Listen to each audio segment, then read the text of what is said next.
নিরামিষ এই আমলেট রেসিপিটা কত সুন্দর হয়েছে দেখো, একদম মনে হচ্ছে না ডিমের অমলেট। গ্যাসটা আমি ধরিয়ে দিয়েছি, তেলও দিয়ে দিচ্ছি। একটা আলুকে আমি সিদ্ধ করে রেখেছিলাম, এবার গ্রেট করে নিয়েছি। এই যে এবারে পুরটা বানিয়ে নিব। পুরের জন্য আমি দিয়ে দিচ্ছি জিরে, আদা কুচি আর লঙ্কা কুচি,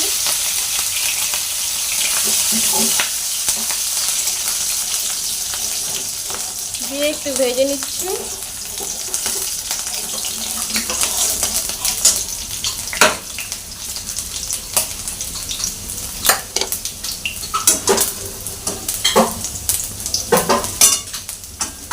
আর দিয়ে দিচ্ছি টমেটো কুচি।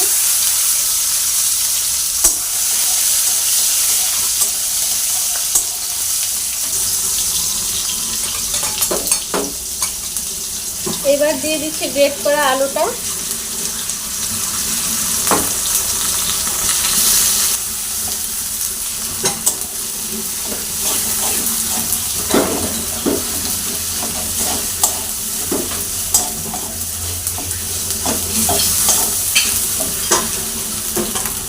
দিয়ে দিচ্ছি জিরে গুঁড়ো আর হলুদ গুঁড়ো,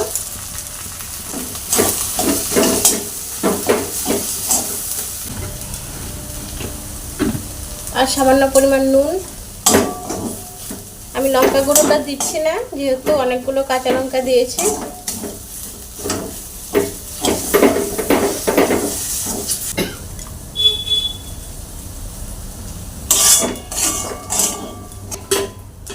পুরটা হয়ে গেছে, আমি নামিয়ে নিচ্ছি।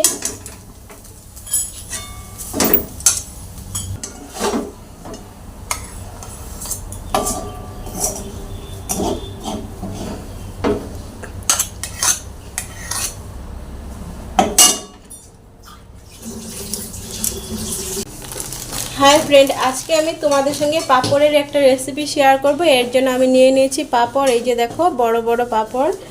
আর এই পাপড়ের রেসিপিটা আমি কিভাবে বানাই তাহলে তোমরা দেখতে থাকো, আর কি রেসিপি বানাবো আজকে। যদি দেখতে চাও তাহলে ভিডিওটা ফুল ওয়াচ করো, আর উমা কুকিং চ্যানেলটাকে সাবস্ক্রাইব করে দিয়ে পাশে থাকা বেল আইকনটাকেও প্রেস করে দিও। পাপড়টা অনেক বড় ছিল বলে আমি ভেঙে দিচ্ছি মাঝখানে। আমার যে কটা লাগবে আমি সেই কয়টা নিয়ে নিয়েছি।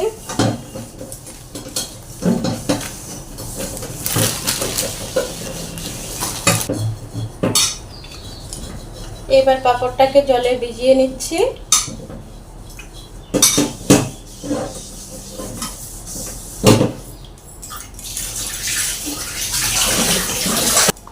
একটা পাত্রে রেখে দিচ্ছি জলটা একটু শুকিয়ে যাওয়ার জন্য।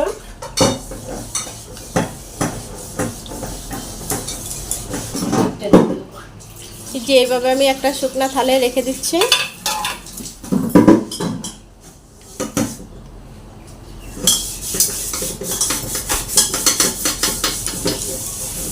সবগুলো পাপড়কে আমি ভিজিয়ে নিয়েছি। এই যে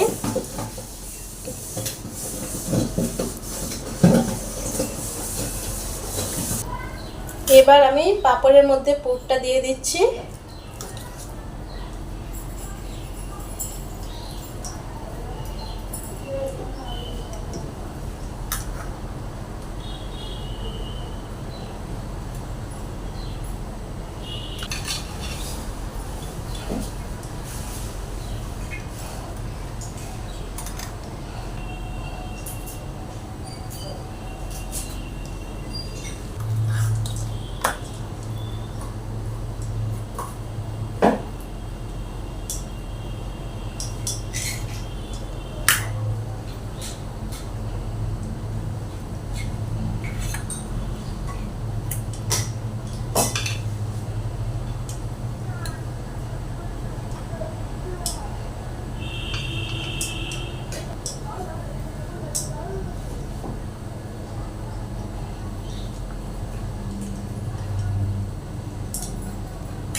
সাইডগুলোতে একটু জল লাগিয়ে নিচ্ছি।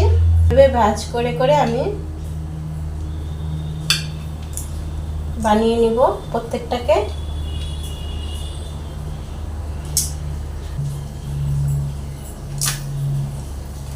তিনটে হয়ে গেছে আমার।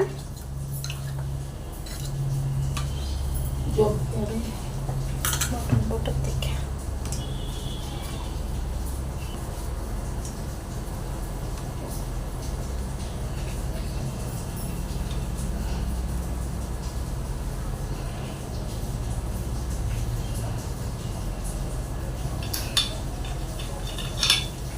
চারটে হয়ে গেছে। আমি আরো একটা বানাবো। একটা আমি আস্ত পাপড় নিয়েছি, এটাকেও একটু ভিজিয়ে নিচ্ছি, এটাকেও একটু ভিজিয়ে নিচ্ছি।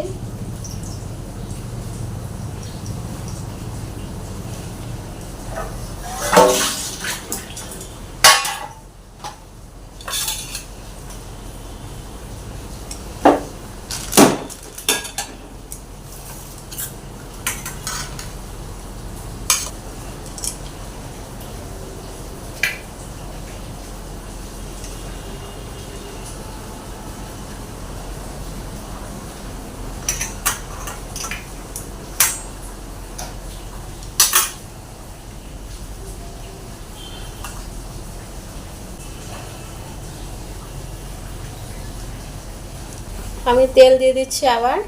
তারপরে অমলেটগুলো এক এক করে ভেজে নিব।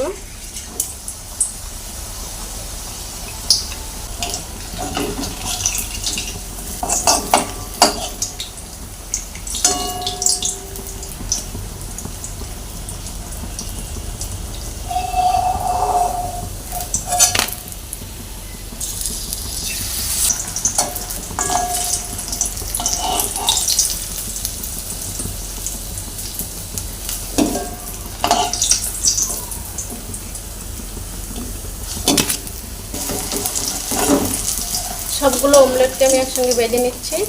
হয়ে গেছে, আমি নামিয়ে নিচ্ছি।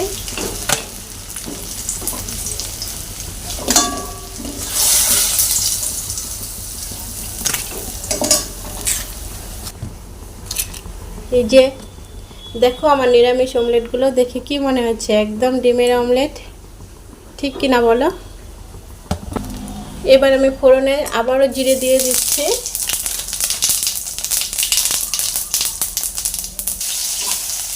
আর দিয়েছি আদা আর কাঁচা লঙ্কা কুচি।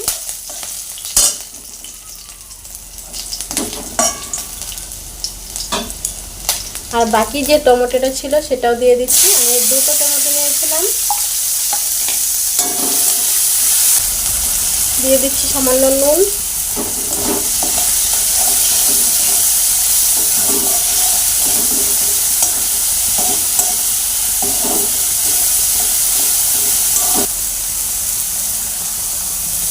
আমি এখানে সব গুঁড়ো মশলাগুলো নিয়ে নিয়েছি। সামান্য জল দিয়ে দিচ্ছি।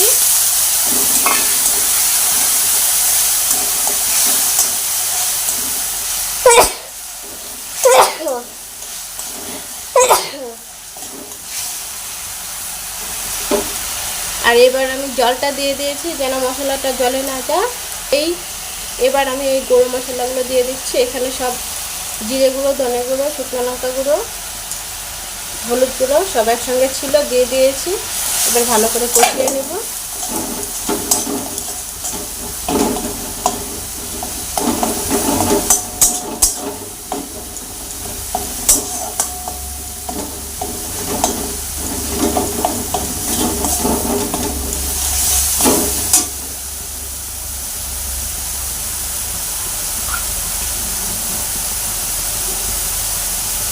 আর সামান্য জল দিচ্ছি।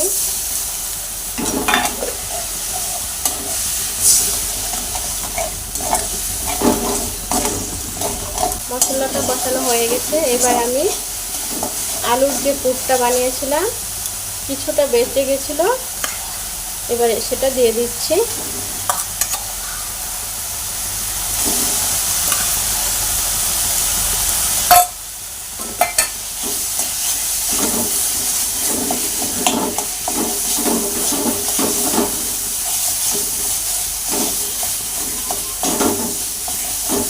মশলাটা কষানো হয়ে গেছে, এবার আমি ঝোলটা দিয়ে দিব, পরিমাণ মতো ঝোলটা দিয়ে দেব।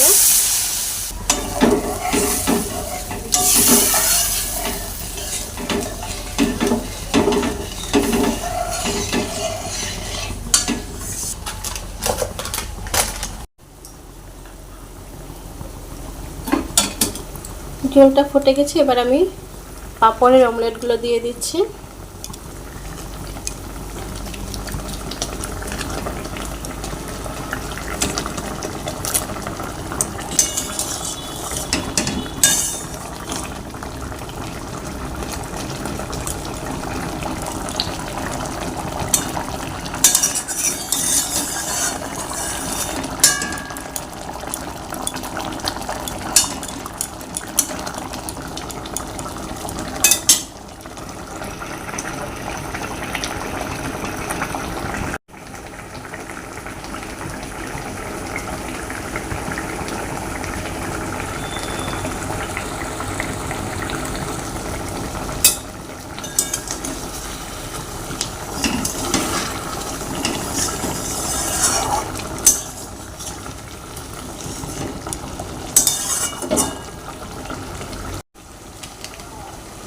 তরকারিটা হয়ে গেছে, আমি গরম মশলা গুঁড়ো দিয়ে দিচ্ছি সামান্য পরিমাণ।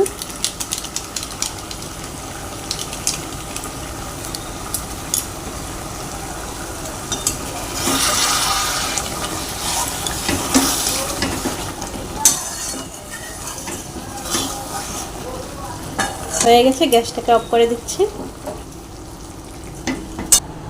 নিরামিষ অমলেট রেসিপিটা দেখো কত সুন্দর হয়েছে, যে কোনো আমিষ রান্নাকে কিন্তু টক্কর দিতে পারবে। এই রান্নাটা কিন্তু যে কোনো আমিষ রান্নাকেও হার মানিয়ে দেবে, এতই টেস্টি হয়। দেখলে তো কিভাবে আমি বানিয়েছি, ঘরের সামান্য জিনিস দিয়ে কিন্তু এত সুন্দর রান্নাটা আমি করে ফেলেছি। এরকম নিরামিষ দিনে যদি এরকম রান্না থাকে তাহলে কিন্তু আর অন্য কিছু দরকার হবে না। আমার এই নিরামিষ অমলেট রেসিপিটা যদি তোমাদের ভালো লাগে তাহলে চ্যানেলটাকে সাবস্ক্রাইব করে দিয়ে পাশে থাকা বেল আইকনটাকেও প্রেস করে দিও, আর লাইক কমেন্ট শেয়ার করতে কিন্তু ভুলো না। তাহলে দেখা হচ্ছে পরবর্তী অন্য এক ভিডিও।